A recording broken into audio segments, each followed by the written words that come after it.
On नहीं हुआ था। अरे भैया, तुम सहयोग नहीं कर रहे। नमस्कार। मैं आज काफ़ी समय के बाद आपसे मुखातिब हो रहा हूँ एक ऐसे विषय पे जो पूरे देश और पूरी दुनिया से संबंध रखता है।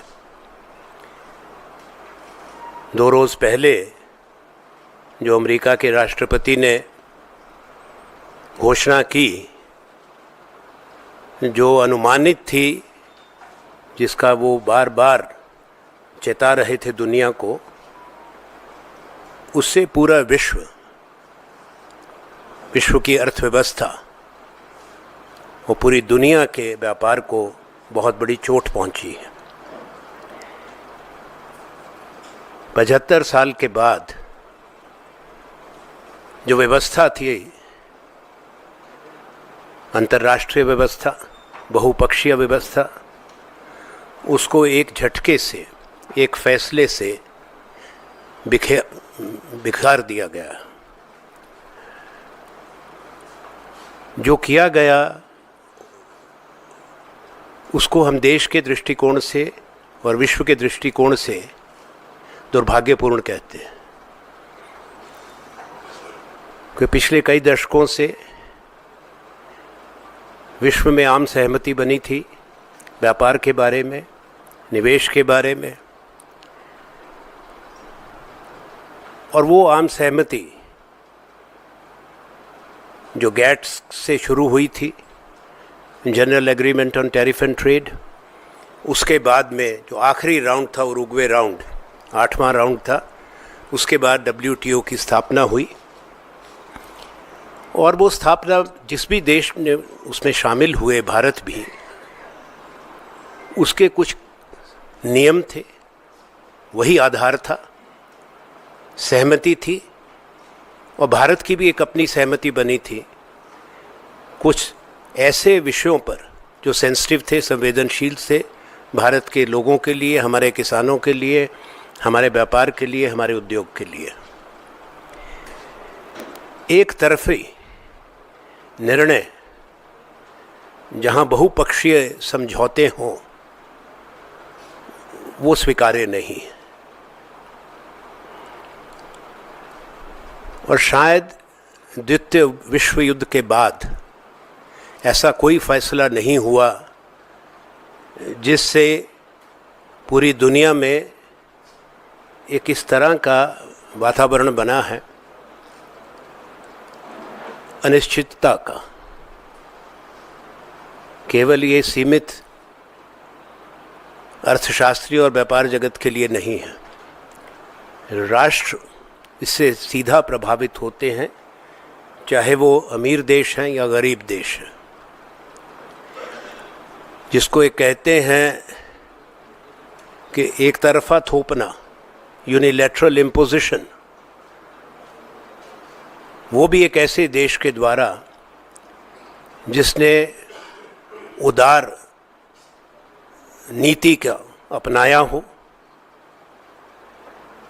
उसकी पहल की हो, वैश्वीकरण की पहल की हो। ये एक बहुत बड़ी चुनौती भारत के लिए और दुनिया के लिए है। एक बात मैं कहना चाहूँगा, जो शब्द इस्तेमाल किया जा रहा है और किया गया, रेसिप्रोकल टैरिफ्स, वो पहली बार एक बड़े राष्ट्र, एक बड़ी इकोनॉमी के अध्यक्ष ने, राष्ट्रपति ने इस्तेमाल किया है। जब से समझौते हुए हैं, कोई रेसिप्रोसिटी का, बराबरी का मतलब नहीं है। ये बताना ज़रूरी है कि दुनिया में जो देश हैं वो अपनी प्रगति के, आर्थिक प्रगति के, सामाजिक प्रगति के अलग अलग पायदान पर खड़े हैं, बराबर नहीं। कुछ देश अमीर हैं, कुछ देश इमर्जिंग इकोनॉमीज़ कहलाए जाते हैं, जिसमें भारत भी शामिल है। कुछ देश बहुत गरीब हैं, पिछड़े हुए हैं। कुछ देश जिनको लीस्ट डेवलप्ड कंट्रीज LDCs कहा जाता है। अमेरिका के राष्ट्रपति के फैसले ने LDCs को भी नहीं माफ़ किया, चाहे वो कंबोडिया है, लाओस है, बोत्सवाना है, लिसोथो है, इन सब देशों को भी उसके घेरे में लिया। जाहिर है भारत पर भी इसका प्रभाव होगा। देश की क्या इस पे रणनीति है उसकी अभी कोई जानकारी नहीं है। हमारा ये मानना है कि इस पे जो भी प्रतिक्रिया हो, राष्ट्रहित को सामने रखते हुए, मद्देनज़र रखते हुए, हमारे किसान का और कृषि के साथ साथ डेयरी फार्मिंग का, पोल्ट्री का, उसका भी ध्यान रखा जाए। जल्दबाजी में तो हम नहीं कहते कि प्रतिक्रिया दी जाए। प्रतिक्रिया वही होनी चाहिए जो एक बड़े देश और बड़ी अर्थव्यवस्था को सम्मान देती हो। अमेरिका के साथ हमारे गहरे संबंध हैं, हमारे सबसे बड़े ट्रेडिंग पार्टनर भी हैं, कई बड़े समझौते अमेरिका के साथ भारत के हैं। इसीलिए मैंने शब्द ये दुर्भाग्यपूर्ण कहा था। अब सरकार की तरफ से जो संकेत मिल रहा है बार बार, और आपके माध्यम से भी कोई टर्म्स ऑफ रेफरेंस तय की गई हैं द्विपक्षीय व्यापार समझौते के लिए, बायलैटरल ट्रेड एग्रीमेंट के लिए। वो क्या हैं, क्या उसके मापदंड हैं, क्या रेखाएं हैं, लकीरें क्या हैं, उसको सरकार को, देश को विश्वास में लेना चाहिए। देश में एक आम सहमति बननी चाहिए। बिना बताए कोई ऐसे निर्णय ना हो जो लंबे समय तक देश को उसकी कीमत चुकानी पड़े। जाहिर है संवेदनशील विषय है। संसद का सत्र खत्म हो चुका है। बेहतर ये होता कि सदन में सरकार की तरफ से बयान आता है, चर्चा होती। अगर नहीं हुई तो कम से कम तमाम विपक्षी दलों के नेताओं से इन कैमरा मीटिंग सरकार करे, बताए कि रणनीति क्या है,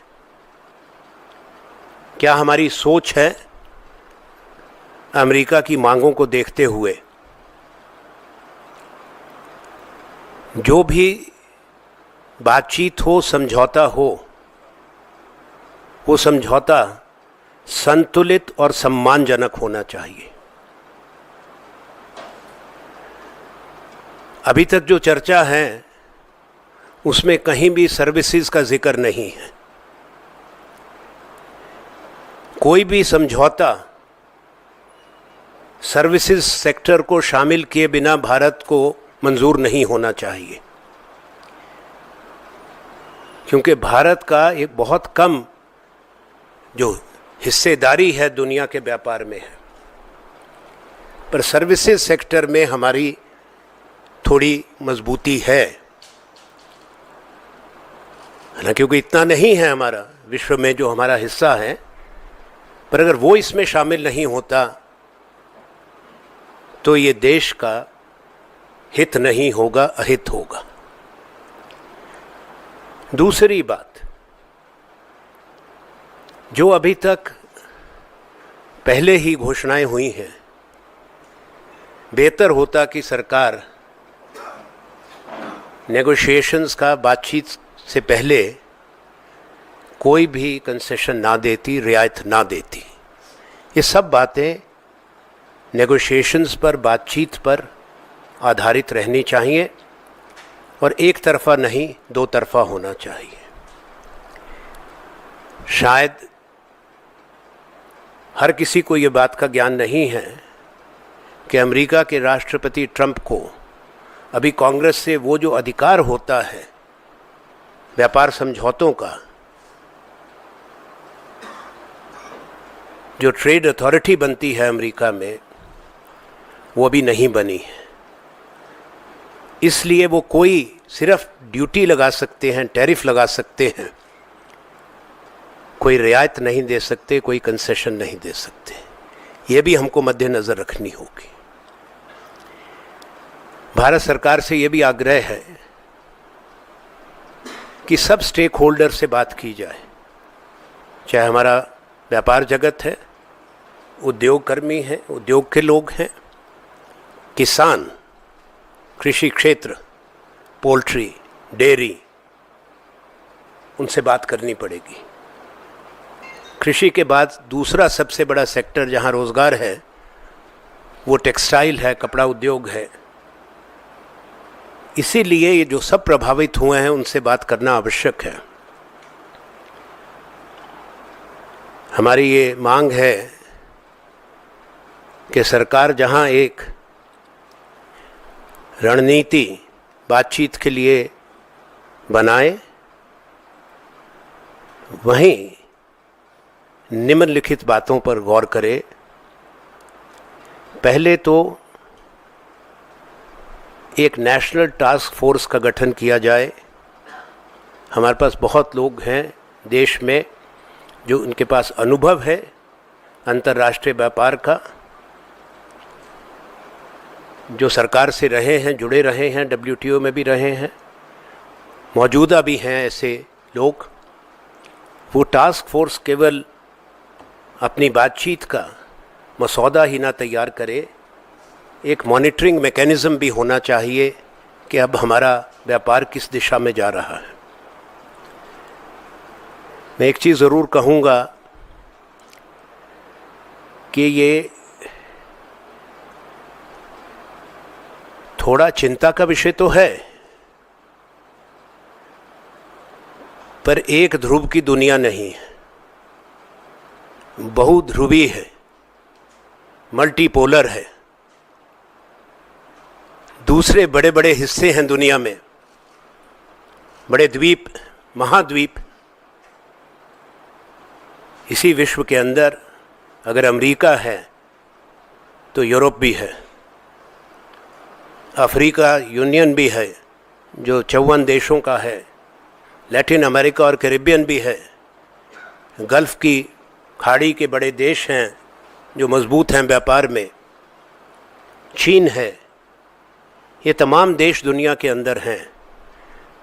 हमारे रिश्ते हैं विश्व के हर हिस्से के अंदर, उसको अब हमको प्राथमिकता देनी पड़ेगी। और ख़ास तौर पे EU के साथ, UK के साथ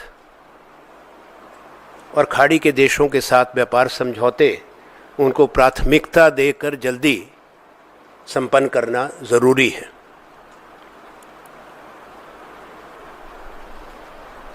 ये हमारी इच्छा है कि विश्व में टकराव जो शुरू हो गया है, जिसको ट्रेड वॉर कह रहे हैं, व्यापार युद्ध, महायुद्ध शुरू हुआ है, वो अहित करेगा। और ख़ास तौर पे गरीब लोगों का पूरे विश्व के अंदर, कमज़ोर देशों का। और इसमें सब कोई किसी की जीत नहीं होगी, ये हमारी सोच है। अमेरिका को भी इससे नुकसान होगा, वहाँ के उद्योग को नुकसान होगा। ये सोच गलत है कि वहाँ कोई बहुत बड़ा निर्माण की क्रांति आएगी, क्योंकि दुनिया बदल चुकी है। विश्व में आज कड़ी बनी हुई है। So as I have said, it's a matter of grave concern. It has created massive disruption, the unilateral imposition of high tariffs by United States of America, by President Trump. This is unprecedented. It threatens to create a major upheaval in all economies, big or small, whether rich countries and developed countries or the developing and poor countries. It has also turned on its head the multilateral trade system and delivered a grave blow to the world's economy, trade, and WTO, the only organization which has the responsibility to conduct rule-based global trade. There cannot be trade without a rule-based system. What President Trump has done is a violation of all international agreements, rules, and principles. America remains an important trading partner of India, and surely we value this relationship. India must engage with America as an equal partner, and in the proposed bilateral trade negotiations, we demand that they should be honorable, balanced, and take India's concerns and India's interests on board, especially that of our farming community, dairy sector, poultry sector, textile sector, and others which have been adversely affected. And to respond, it has to be a calibrated approach. The government, we hope, will put in place a strategy. It's for them to do. But what will be the strategy? There should be a national consensus. It's a grave crisis. As I've said, after 75 years, we are seeing that the entire global trading system has been wrecked. Therefore, the leaders of all major political parties should be taken into confidence by the government on its strategy. There should be stakeholders' negotiations. The stakeholders must know what we are going to discuss before any concessions are made, which may hurt the Indian economy, agriculture, and industry in the long term. As I have said, we live in a multipolar world. There are other major economic blocs and trading blocs in the world and countries. India must prioritize conclusion of ongoing negotiations for free trade agreements with EU, UK. We should look very seriously now how to re-energize with the entire continent of Africa, Latin America, and the countries of the Gulf. It's not that if there is a huge setback, India, along with its partner countries, should work together to respond to this challenge in a correct manner. So far, what we have heard, the negotiations are only confined to merchandise trade and concessions. President Trump has shown little regard for the multilateral rule-based system, or for that matter, international institutions, or plurilaterals and multilaterals agreements in trade, which was very clear from his earlier withdrawal from the TPP, the Trans-Pacific Partnership, from the WHO, from the climate change negotiations. He's expressed disdain now for G20, and the final blow to the WTO. There is nothing known as reciprocal tariffs in the rule-based trading system. India has its obligations as the voice of the global south. That's the developing countries and the poor countries which have benefited from India's leadership in ensuring that the first ever trade agreements that were reached at the 9th ministerial meeting in Bali, India was credited with that, which include the trade facilitation agreement and the agreement for the least developed countries, among others. There is no mention in the narrative of the services sector. Services sector is vital for India, critical for India, and there should be a robust chapter on services, without which there cannot be a balanced trade agreement with the United States of America. Also, given the different stages of development, economic and social, of countries in the world, the principle of less than full reciprocity, LTFR principle, is the guiding norm, principle and intrinsic to all the trade negotiations. It is unfair and violative of the agreements and rules, including the concluding round, the Uruguay round, and the establishment of the WTO. There cannot be full reciprocity between the rich and poor. Reciprocity can only be among equals, not the largest economy of the country and the smaller economies. There's big gap even between India and United States of America. If they are $29 trillion economy, or 28, with a population of 340 million people, we are only reaching there at $4 trillion with a population of 1.4 billion. America's per capita income is $81,000. India's per capita income is $2,300-2,400. They cannot be on the same terms concessions. That would be unacceptable. I've talked about agriculture.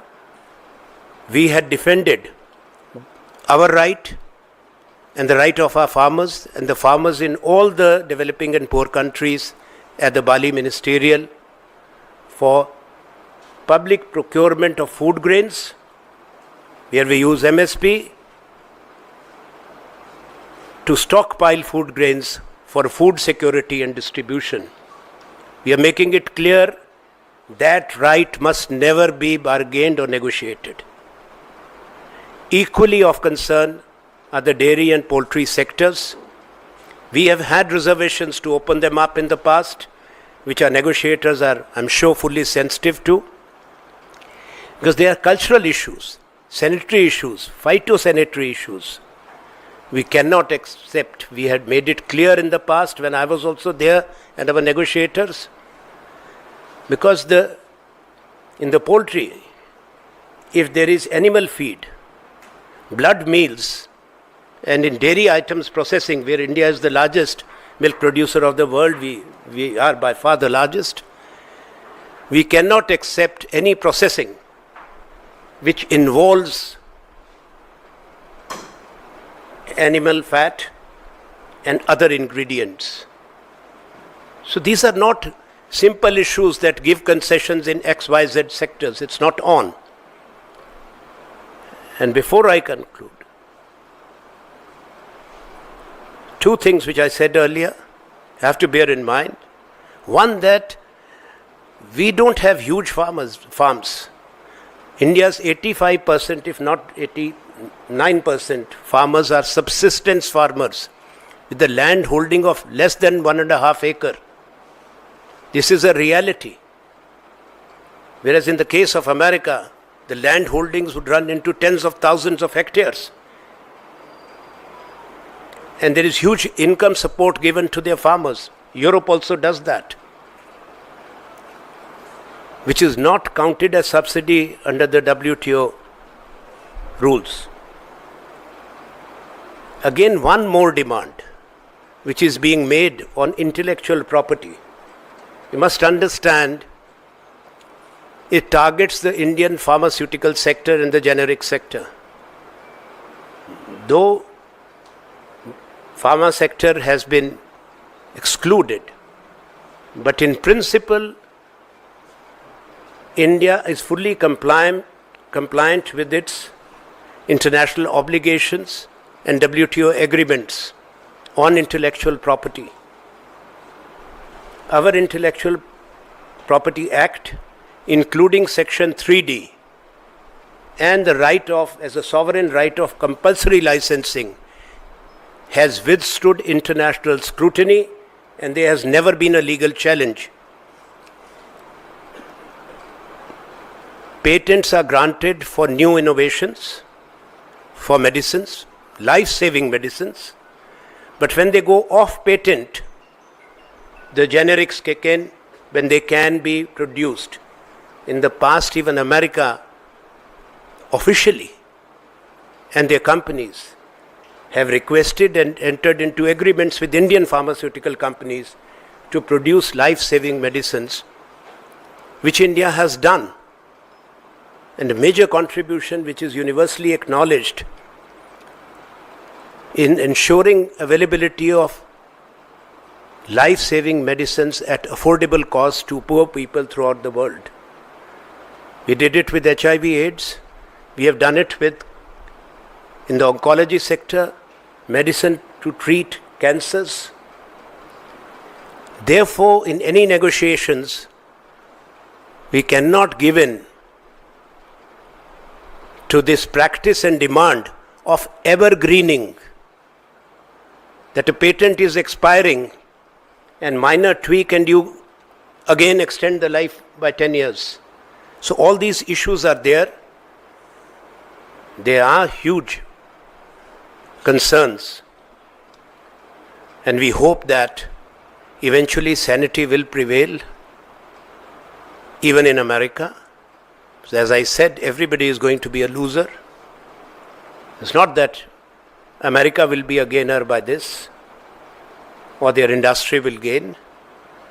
Negotiations and fair and balanced resolution of this issue is the only way forward. That's all what I had to say. We hope the government will listen. Yes, we will stand together as one country when it comes to this crisis.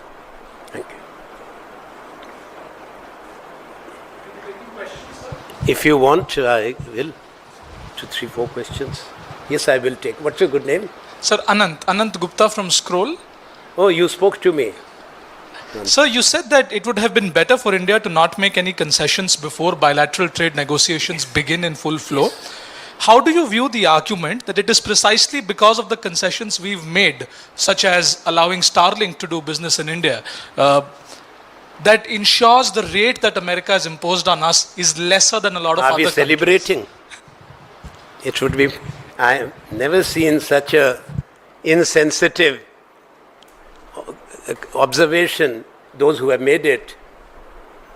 Ask the industry, ask the agri sector, ask those who have been affected. What should they want? That Starlink should come in and we should have another additional 27% punitive tariffs unilaterally imposed against our country. Are we here to serve Starlink's interest or India's supreme national interest? That's my question.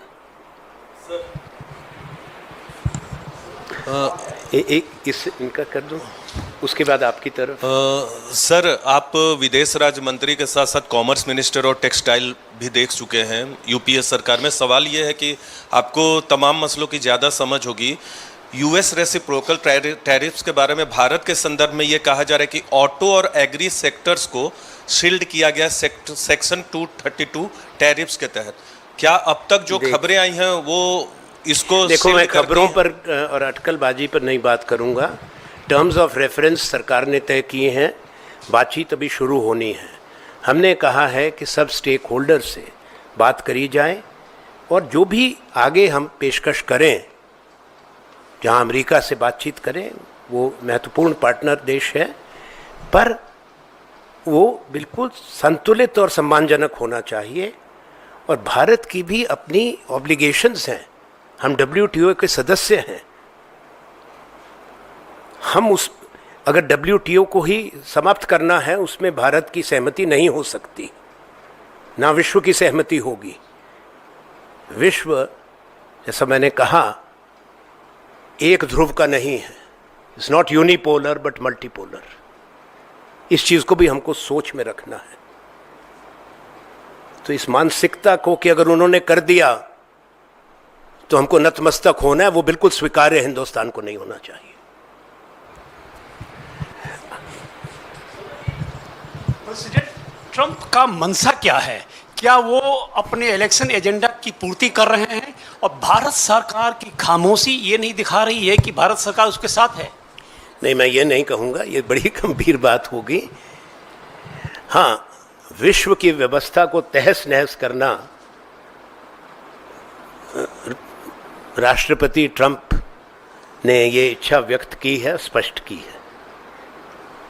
देखिए, जैसा मैंने कहा, जो भी अंतर्राष्ट्रीय समझौते और बहुपक्षीय समझौते हैं, जो संस्थाएं आप उससे बाहर निकल आओ, सबसे बड़ा जो इकॉनमी है, हालांकि व्यापार के क्षेत्र में अमेरिका सबसे बड़ा देश नहीं है, ना ही निर्माण के मैन्युफैक्चरिंग के क्षेत्र में। जीडीपी उनकी सबसे बड़ी है। विश्व की जीडीपी 160 ट्रिलियन डॉलर है, अमेरिका की 28 ट्रिलियन डॉलर है, यूरोप की 24 ट्रिलियन डॉलर होगी, चीन की 18 ट्रिलियन डॉलर है, भारत की 4 ट्रिलियन। तो विश्व बड़ा है। अमेरिका को निकाल कर भी लगभग 80 ट्रिलियन डॉलर की इकॉनमी है, और पूरा अमेरिका उसमें नहीं है। बाकी अमेरिका के लोग आखिर में इस बात पे सोचेंगे, क्योंकि 2 दिन से तो उनके बाज़ार टूटे हैं, और जिस कंपनियों का, जिनके मालिक का आपने नाम लिया अभी, उनको भी अच्छी चोट लगी है। जहाँ तक आ रहा है, एप्पल को भी चोट पड़ी है, निरंतर पड़ रही है। तो जैसा, इसीलिए हमने कहा कि इस पे उनको भी सोचना चाहिए, और ये आम बातचीत करके समझौता होना चाहिए। टकराव से कुछ नहीं निकलेगा। इस ट्रेड वॉर से दुनिया का नुकसान होगा, बरसों बरसों तकलीफ़ उठाएंगे लोग।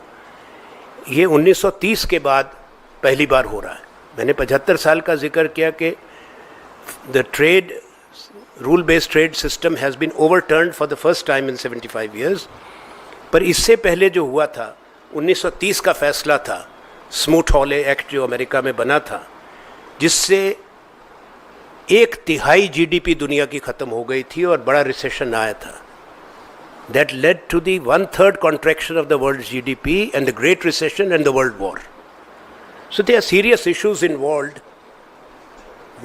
जो आपने कहा, हम नहीं कहते कि कोई इसमें पैनिक रिएक्शन हो, नीजक रिएक्शन हो। सोच समझ के भारत की प्रतिक्रिया होनी चाहिए, राष्ट्रहित को सर्वोपरि रखते हुए। Hello sir. अमूमन सर, इतने बड़े फैसले होने पे जब संसद का सत्र चल रहा होता है तो संसद में सरकार की तरफ से जवाब दिया जाता है, सरकार की तरफ से पूरी विस्तार से बात बताई जाती है कि आखिरकार इस फैसले के पीछे क्या वजह है और सरकार क्या सोचती है। अनिल जी ने पूछा कि सरकार की चुप्पी की क्या वजह हो सकती है, उसके बारे में थोड़ा सा विस्तार से बताइए। अब ये तो वही बताएंगे, पर उनको देश को विश्वास में लेना चाहिए। चुप्पी तो नहीं है, बस हर देश ने, दुनिया के बड़े देशों ने अपनी प्रतिक्रिया दी है। हालांकि हम ये सिफारिश नहीं करते कि टिट फॉर टैट की, पर बहुत देशों ने किया है। तो कई बड़े जो ब्लॉक्स हैं, उन्होंने कहा कि बातचीत होनी चाहिए, ये स्वीकार्य नहीं है। तो ये बात तो अभी शुरू हुई है। ये बहुत दुख की बात है कि इतना बड़ा घटना, एक घोषणा जिससे पूरी दुनिया की व्यापार जगत और अर्थव्यवस्था चरमरा गई, उस पे भारत की जो सबसे बड़ा प्रजातंत्र है, उसकी संसद में बात ना रखना, चर्चा ना होना, ये प्रजातंत्र का सम्मान करना नहीं है, ना ही संसद का सम्मान है।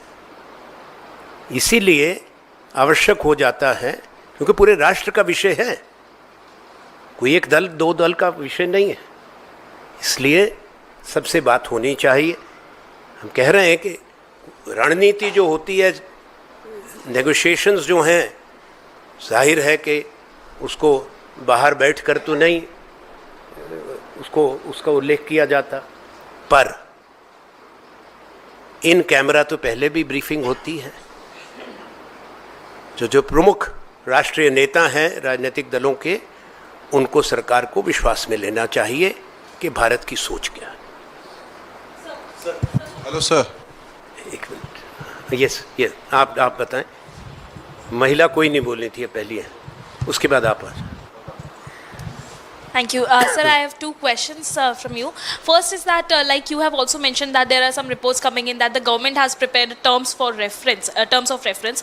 But do you think that this is a delayed response which we are seeing from the government of India's side, because the statement was much earlier being given by the President No, Donald it takes Trump? time. Terms of reference are not finalized overnight. But this, before the announcement, what we read in the newspapers, nobody informed us officially. The terms of reference were finalized. Those are the lines drawn within which the negotiation should take place.